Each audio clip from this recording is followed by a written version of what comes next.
Welcome to the Skull King Football Podcast, presented by Fox DFS Firelines. Now, here are your hosts, Justin and Ryan Skullrood.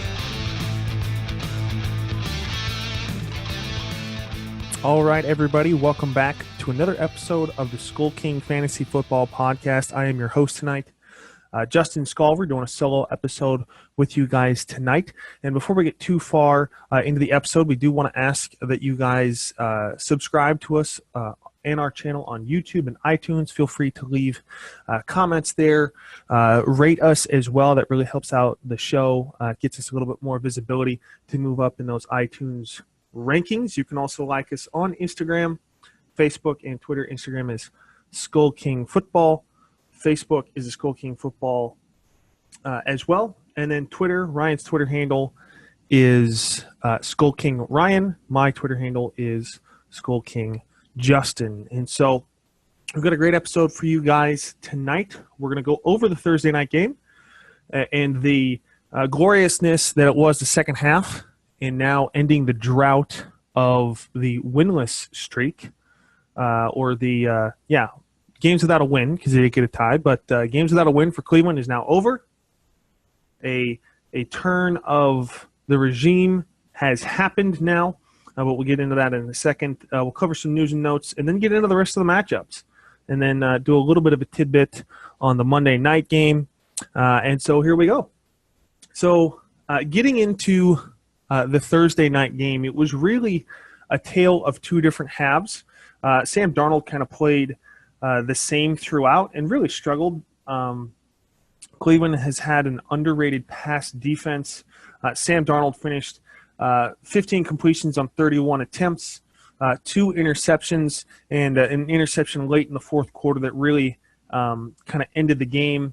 I think the game was done just before that, but a desperation pass down the left side to try and move the ball down the field to get something in under 30 seconds.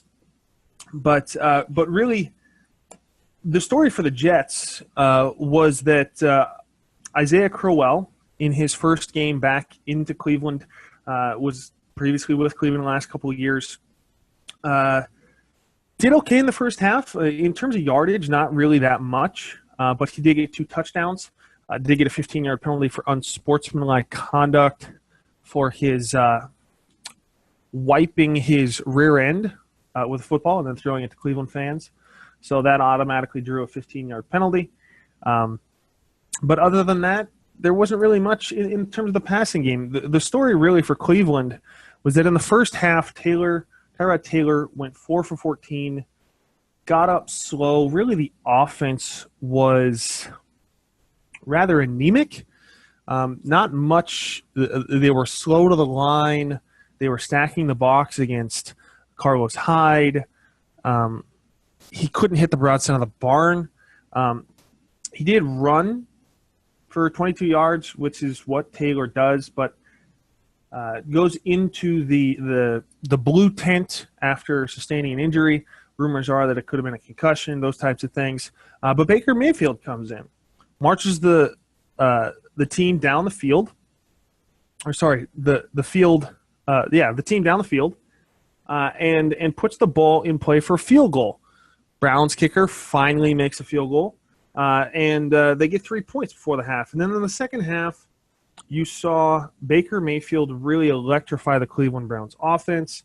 Carlos Hyde was able to bust up a couple of runs, get 2 touchdowns there on the goal line. Jarvis Landry did a good job of getting loose. He's going to be heavily targeted. Callaway was the second highest targeted receiver. Landry with 15 and Callaway with 10. Landry ends the game with 8 receptions, 103 yards, which is 18 points in PPR, but got a bump because he was the one that threw the 2-point conversion to Baker Mayfield. And so that really rounds out the game. I think that this is really the turning point for Tyrod Taylor's career. I don't see him starting any game for the rest of the season unless something were to happen to Baker. I've been a big advocate of Tyrod Taylor because I loved what he was able to do from a fantasy perspective in Buffalo. He was not a high draft value, but he was a very streamable quarterback in Buffalo. Thought he could do it a little bit in Cleveland with some better weapons. But really right now, after Baker leads them to their first win in all 600-plus days, it's Baker. At this point, they would be fools to put anybody else in. And so you also saw a little bit of involvement from Njoku. I think the offense is just going to be that much better with Baker in there. He doesn't hold the ball for forever, releases the ball. They no longer could stack the box because Mayfield could hit the receivers. So it really opened up the offense. And so congratulations, Cleveland. You are now no longer the laughingstock of the NFL. You did get a win finally, and so you're now 1-1-1. So congratulations. Today's headlines. Now on to the news and notes so far of the day. Evan Ingram, with his ankle injury, was practicing again today. Moving on to the Ravens, Alex Collins, who missed Wednesday's practice because of an illness, was on the field running routes, catching passes before individual drills. This likely ends any question about his availability for Sunday's game. Yesterday's episode, we talked about how if Alex Collins was not going to be on the field, Buck Allen was not a start, but that we thought that Alex Collins was about 50-50. This now confirms that Alex Collins will be playing on Sunday and is kind of a mid to low round RB2 in PPR. And so moving on to some Colts news. At Colts headquarters, there was a list of players not practicing today, including T.Y. Hilton, Marlon Mack, and Jack Doyle. Some pretty significant names in terms of the offense. I suspect that it's just an extra day of rest. I see T.Y. Hilton, Marlon Mack, and Jack Doyle all playing. So, and I have them ranked accordingly, and we'll get into rankings here in just a second. Moving on, Julio Jones insists he's fine. This is one of those things we talk about over the last couple of years, that Julio Jones will miss practices throughout weeks. You don't have to worry about Julio. He will play. He's going to be nicked and dinged up. He has lower leg issues, but that won't prevent him from playing on Sunday, especially this week. Marcus Mariota was practicing again on Thursday. This is great news for Corey Davis owners, for Dion Lewis owners, because if Blaine Gabbert was going to be the quarterback again, that offense was going to look putrid and struggle once again. Moving on to the Patriots. Rob Gronkowski was added to the team's practice report injury list with an ankle injury. He was limited in practice. All signs still point for him to be fully a go. Josh Gordon, hamstring, remain limited. Once again, this is not an issue to really be concerned about. I don't see Gordon being that involved in this first week with New England, so it's not that much of a huge issue for me. I would sit him on the bench just to see. Anyway, they may have him run a couple of routes. He may get a couple of passes, but he's not going to be super involved, so he needs to sit on your bench this week. Moving on, Dalvin Cook remained sidelined at practice for Thursday's practice. This is meaningful in that they're playing Buffalo. I don't think they really need him. It would be smart to save him for the rest of the season. He banged up all last year. They really liked him, and he's very explosive. And Latavius Murray is a capable back as the backup. So I think going into Buffalo, horrible team so far this year. I think this game is very winnable without Dalvin Cook. But Dalvin Cook owners need to pay attention over the next 2 days before Sunday to see what it's going to look like. Thursday, Cole Beasley was added to the Cowboys injury report on Thursday, getting in a limited session with his ankle issue. Still, Cole Beasley's not startable for me unless you're in a much deeper league. Good news for Marquise Goodwin owners. He was at practice on Thursday as he is looking to try and return from his deep thigh bruise that knocked him out in week 1. And then that way he can get back on track. Preseason, he is clearly the number 1 there at San Francisco, ahead of Pierre Garçon.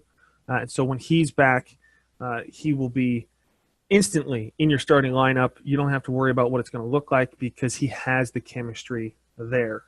And then really the only other pieces of news were that Tyrod Taylor exited the game, was being evaluated for a concussion. Baker Mayfield came in and then won the game. And so that wraps up our news and notes section. And now we're going to be moving on into the rest of the matchups for the week. We left off yesterday, finishing off with the San Francisco and Kansas City matchup. And so right now we're going to move on to the Oakland Raiders versus the Miami Dolphins. And right now for this matchup, I don't really know what to think about this. This is two teams that Miami Dolphins are 2-0. Oakland Raiders are 0-2. I like Miami at home in this game just because they've shown a little bit more. Oakland is still trying to really figure out its own identity, in my opinion, even though they are more or less a run-first offense. But right now for this week, I have Tannehill as my quarterback number 22. Oakland is the 11th best defense against quarterbacks in fantasy. Once again, there's only 2 weeks in the season, so we'll see what that looks like for the rest of the season. Drake is a start. I have him as an RB2. And then Kenny Stills and Amendola. Oakland has been okay against the pass so far in fantasy, even though they're 0-2. But Stills had a bad week last week, so that makes me a little bit nervous about his ability this week. I have him as a mid RB3, and then Amendola is clearly down in that wide receiver 4, or sorry, Stills is a wide receiver 3, not RB3. And then Amendola there, kind of at the wide receiver 4 to 5 range, actually 5 to 6 range here. Carr, not startable unless you're in a much deeper league or you are in a 2-quarterback league. Miami is the 3rd best defense against the pass, but once again, this is only the 2nd week in. You need to table that. And it's one of those things that I think Carr can do a few things. Look for Jared Cook to be really involved in this game because Miami has not been good against the tight end. And then look for Lynch to do some stuff on the ground because Miami has bled some points to the running back position.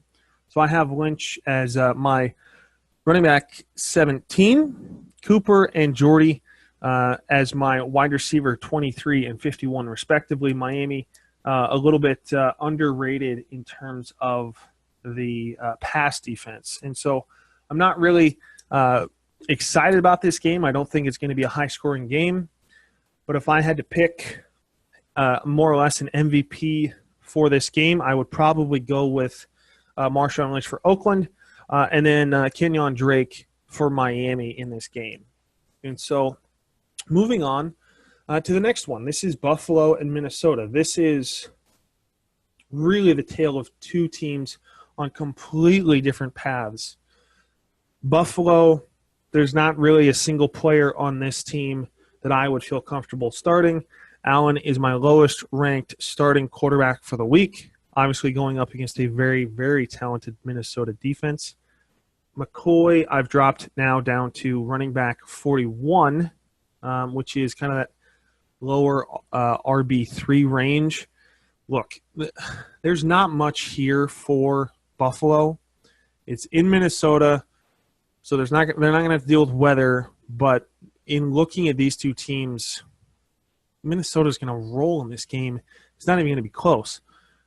The one thing that I'll say about Minnesota's players is you need to table expectations because Minnesota could get out early ahead in this game, and then you're not going to have much production from some of your star players like a Thielen or a Stephon Diggs or a Kyle Rudolph, much like the Chargers last week against Buffalo, where Chargers jumped out early. Gordon had 3 touchdowns. And then the rest of the game, it was kind of, we're not going to try because we're ahead by so much. And so really not looking to start any of the Buffalo players. Kirk Cousins I do have as my quarterback number 7.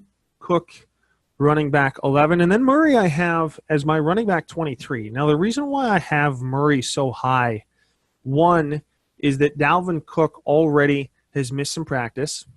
But also, once again, Minnesota could get out ahead early, and then they rely on Latavius Murray the rest of the game. So Murray could get some goal line work, a bunch of yards late. And so I really like Latavius Murray this week.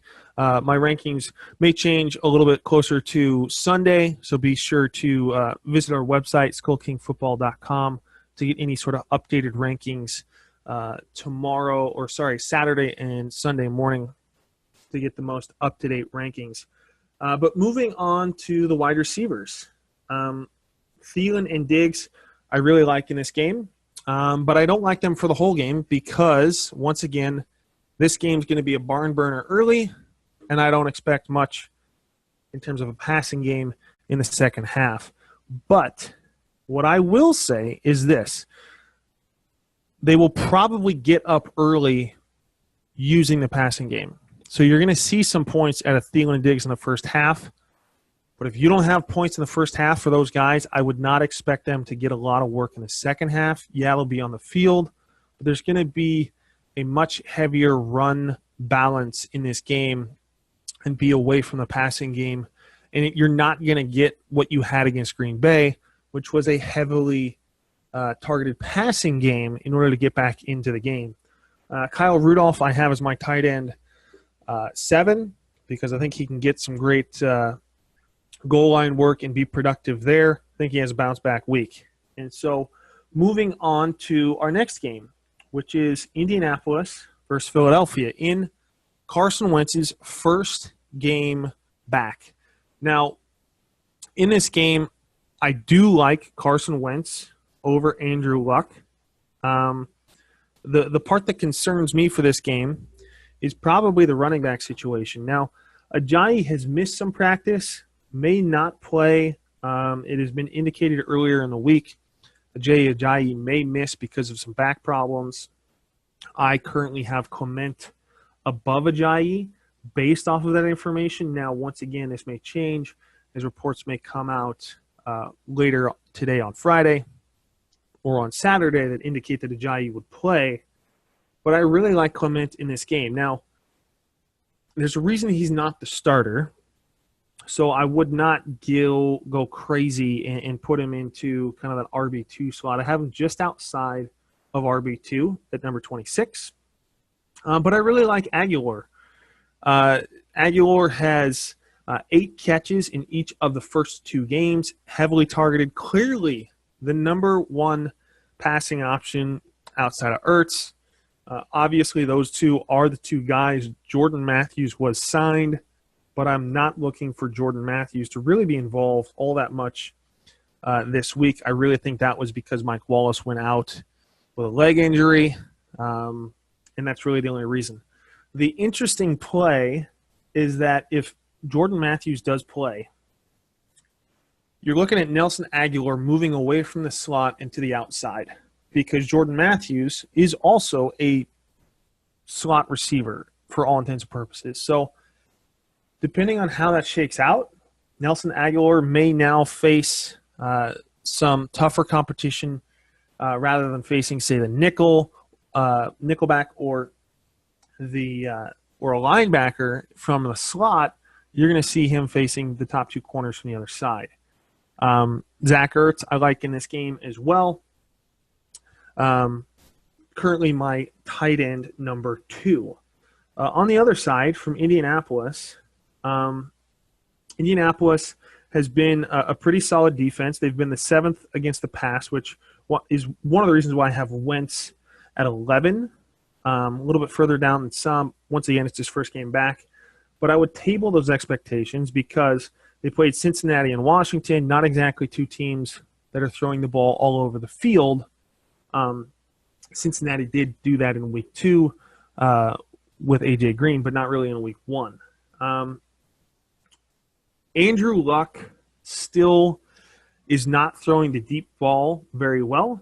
Line is not doing a very good job of protecting.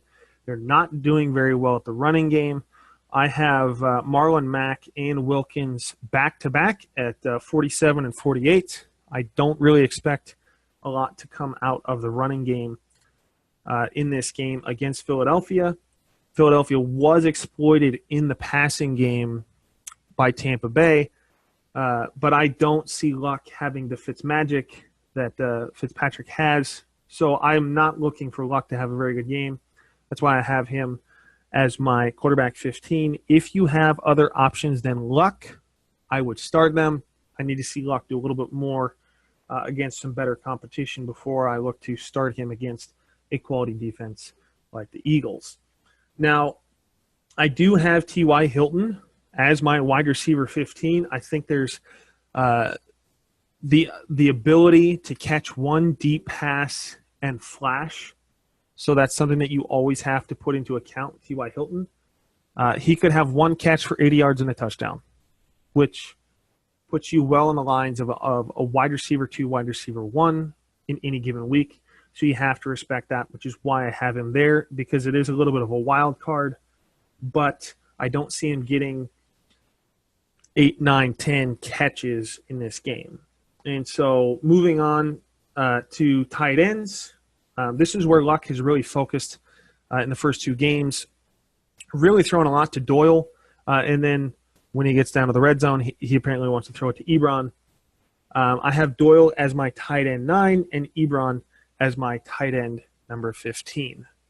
Moving on to the Green Bay versus Washington matchup. This is an interesting game. I think Washington is an underrated defense. I think you're going to see 2 different ways of playing this game. I think the way that Green Bay does well in this game is they involve the running game more than they have in the first couple of games. The passing game, Washington is pretty good. Once again, table that expectation, but still we've got to go the numbers that we have, with Washington being the 4th best defense so far against the pass, but they did play Arizona and Bradford, who can't throw the ball. But for this week, Rodgers is my quarterback 3. I have him at 3 because I like the options of Tom Brady and Pat Mahomes. Pat Mahomes is on fire. Tom Brady's playing a horrible Detroit defense, and then so Rodgers comes in at number 3. Jamal Williams, I think he still is the back to have here. I don't see Ty Montgomery or Aaron Jones taking it away from him. There are a lot of people who believe that Aaron Jones will take this away already out of the gate. I want to see that for a week before I really put my eggs in the basket of Aaron Jones. But like I said on our waiver wire show earlier in the week, it is very likely that Aaron Jones can do so. So if he's still on waivers, that's a crime. He should be owned in all leagues because he could come back from his 2-week suspension and run and be the lead dog in this backfield. Cobb, Allison, and Jimmy Graham and Adams. Adams I have at 11, Cobb at 43, and Geronimo Allison at 46. Jimmy Graham I have at tight end number 6, going up against the 11th best defense from Washington. On the other side, including Washington, once again, I'm really not looking to start in Alex Smith. Now, Green Bay got torched last week by Kirk Cousins in the passing game, and the top 2 receivers in PPR last week were Diggs and Thielen. So it is plausible that Alex Smith could throw the ball all over the field. I just don't trust Jamison Crowder and Paul Richardson to do that. I think Jordan Reed can be highly involved in this game, which is why I have Jordan Reed at tight end number 4. Crowder and Richardson I'm still not too sure on. Kind of a wide receiver 4. You need to see them flash something and show you something before you really begin to put them in your roster. Adrian Peterson, I still don't like Adrian Peterson. What you saw last game in his 20 yards on his touches is something that I think you'll see out of this game. Green Bay has been solid against the run, playing pretty solid against Chicago and the great running backs that they have in Tariq Cohen and Jordan Howard in week one. Chris Thompson will splash. Right now, he's the number one receiver in this offense, which is sad because he's a running back. But look for Thompson to have another good game. Adrian Peterson, I'm not too sure on. I have him as number 22, so if you've got him on your team, you do have to play him. But once again, table your expectations because he's older. He's not as refreshed coming back, so I wouldn't be too excited about his point threshold. But when they get on the goal line, that's where he can vulture some touchdowns. And so moving on to our next game. Next game is the Chargers versus the Rams. This is the Chargers, quote-unquote, going on the road, if you will, to L.A., to the Rams. Ha, ha, ha. They play in L.A., both of them. But right now, as much as I have been high on Rivers so far this season, I'm tempering that this week. Talib and Peters are causing nightmares for other teams.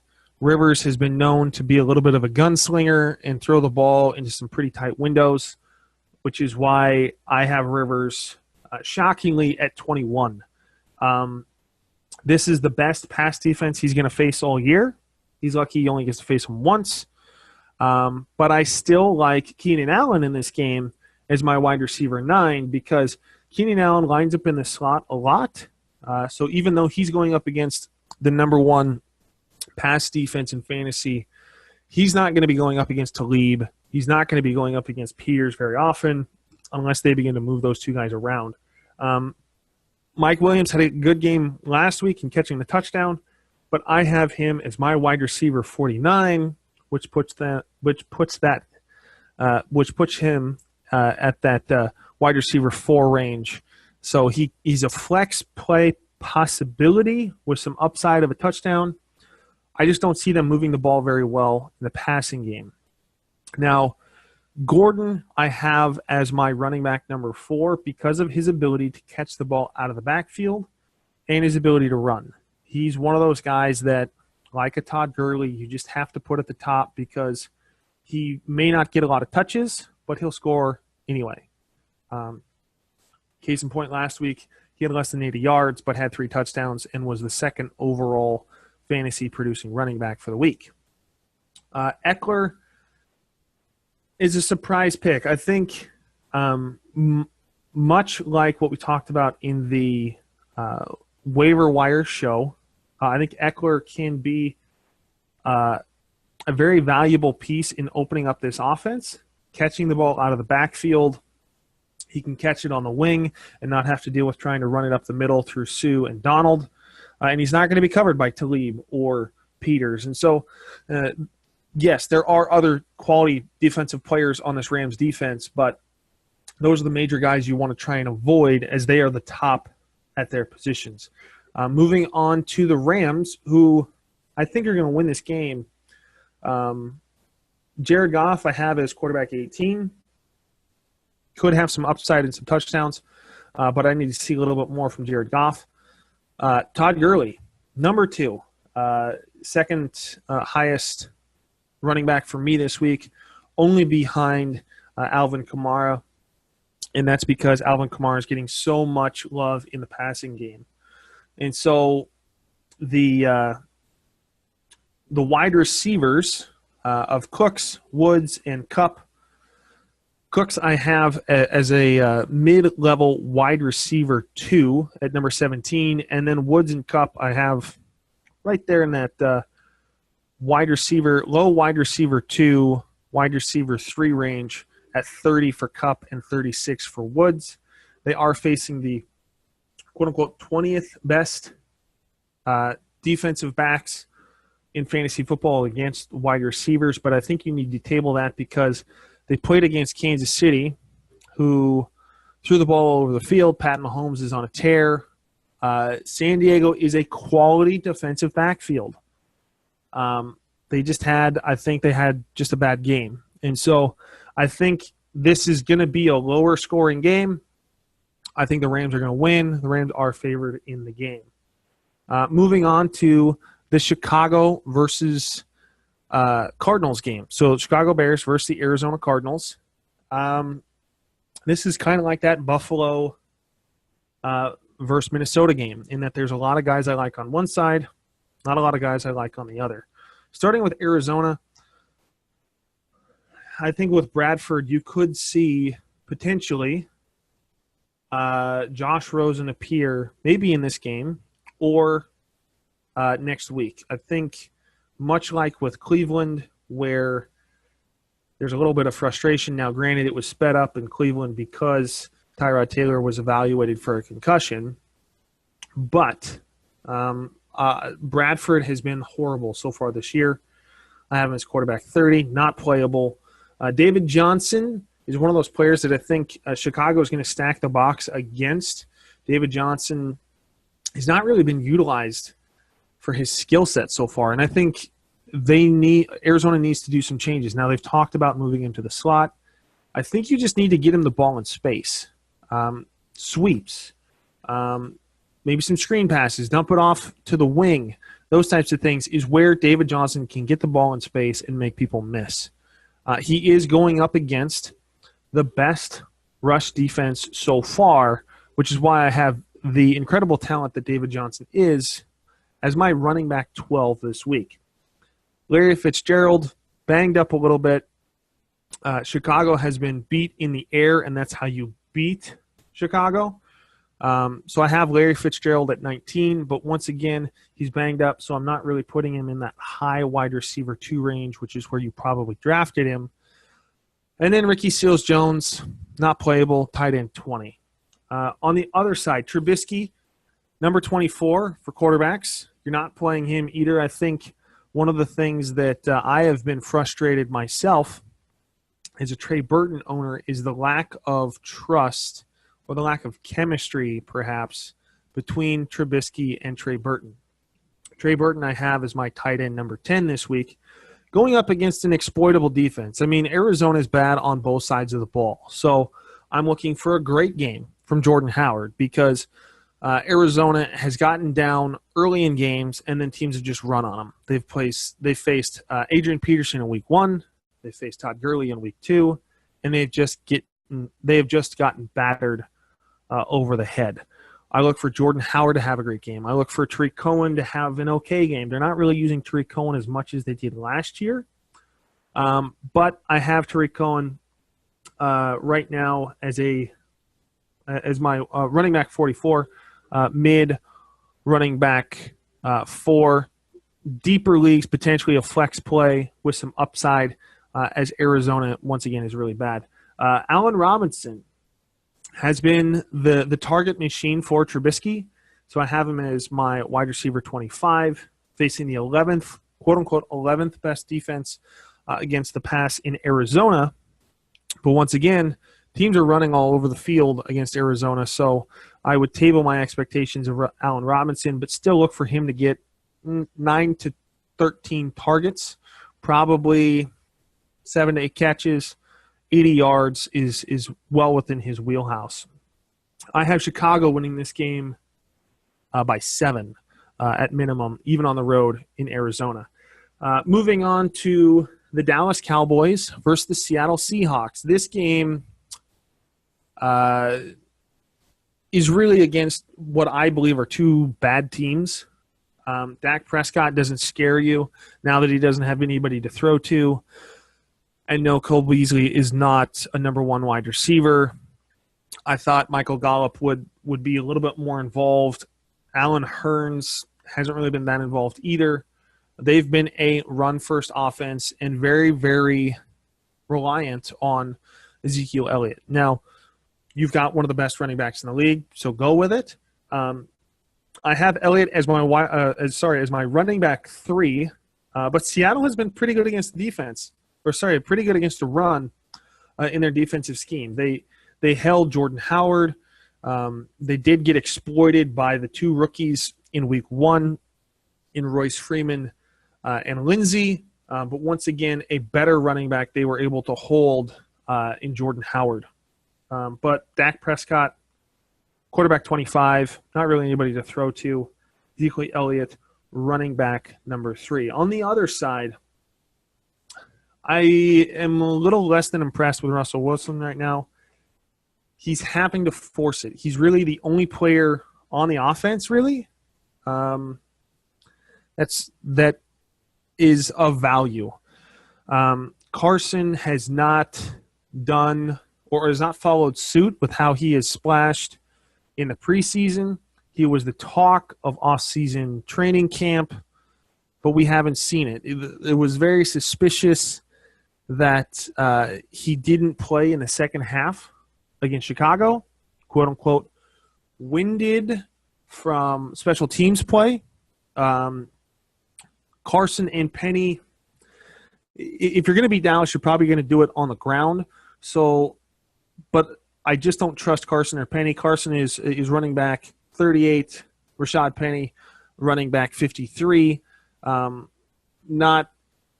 would not feel comfortable playing either one. I'm definitely not playing Penny. But Carson, deeper leagues, maybe a flex play. But other than that, I'm going to try and put him on my bench. Tyler Lockett I have as wide receiver 29. This is the player that if Russell Wilson is going to be throwing, it's going to be to these next two guys. It's going to be to Lockett or it's going to be to Disley. Those are the two guys that it's really been to. Brandon Marshall has been involved when they need a first down or kind of towards the goal line. But other than that, they're not really using him to move the ball down the field because he can't really get the separation anymore because he's older and slower, like a Demaryius Thomas. Tyler Lockett still has the speed over the middle, can be exploited deeper on the deep ball against the defense. I like Tyler Lockett in this game as the wide receiver 29 for the week, kind of that wide receiver 3-ish range. And then Disley, I have him just outside of a tight end 1. Number 13 for tight ends this week. Now, there's a reason why I have him this high. Once again, we've talked about him for the last 2 weeks on the waiver wire show. He could have 4 touchdowns right now and clearly be the tight end 1. Right now, he's tight end 3 with 32 points. Back-to-back weeks with a touchdown. In week 1, had the pass been slightly lower, would have been a second touchdown. In week 2, slightly higher, would have been a touchdown, and he could have had 4. But right now, 3 catches in each game, 105 in the first, 42 in the second, and a touchdown in both games. So, once again, Seattle will use the tight end. I like Disley. Great run blocker, so he's going to be on the field a lot. This is not like a Jimmy Graham from last year where he's a detriment to the running game. He's going to be involved throughout the game and is a great play at tight end if you're looking for a streamable option or you're in a deeper league and you didn't really grab a great tight end. On to the last game that we're going to cover, New England versus Detroit. This is really going to be a high-scoring game, the late Sunday game at 5:20 kickoff Pacific Standard Time. But New England, Brady's going to do what Brady does. As much as I have more or less poo-pooed Tom Brady, I think that's going to come the rest of the season. Once again, Tom Brady struggled weeks 4 through 13 last year. We're still going to be in week 3, so he's still fresh enough from the offseason. Have him as my quarterback 2. Once again, he's also playing a rather poor defense in the Detroit Lions. The backfield for New England, as horrible as the Detroit Lions are in being exploited by the Jets and the 49ers in the running game in the first 2 weeks, I just don't trust any particular running back in this backfield. The one that I trust the most is probably James White because he's clearly been the go-to guy in the passing game so far. Rex Burkhead, Sony Michel are all kind of in this quandary. I have White as my running back 31. I'm giving a little bit of love to Burkhead over Sony Michel, as Burkhead should be back this week. Burkhead's my running back 30, White's 31, and Sony Michel is 43. So Burkhead's playable, White's playable. I would leave Sony Michel there on your bench. And then when it comes to the wide receiver game, Detroit has elusively been a top 11 team, but that's because they've been horrible in the run. And so I think Brady will exploit that on the ground game, but I think Hogan's going to have a great game. Ryan has Gordon ranked as wide receiver 48, which is borderline playable, borderline flexible. I don't have him yet ranked because of the hamstring issue, and this is week 1 in a complex offensive scheme. Yes, Josh Gordon is a very talented wide receiver, but I'm not playing him this first week on the team that I have him. So I'm going to table my expectations for Gordon. And then Gronkowski, look, I think last week against a very talented Jaguars team, it was a little bit of a fluke. Gronk's going to get back in this, probably going to score another touchdown. Gronk's going to do what Gronk does. Gronk smash probably in this game. So we'll move over to the Detroit Lions. We're 0-2, losing to the Jets, lost to the Browns. What does that say about the Detroit Lions? But Stafford, I have still as a quarterback 1 because I think the Lions are going to get down late, and they're going to have to throw the ball. This is not a team that's built with defense or built with a running game, so they're not really going to be able to control the ball. Even if they are ahead, they're going to have to throw the ball through the air to move the ball.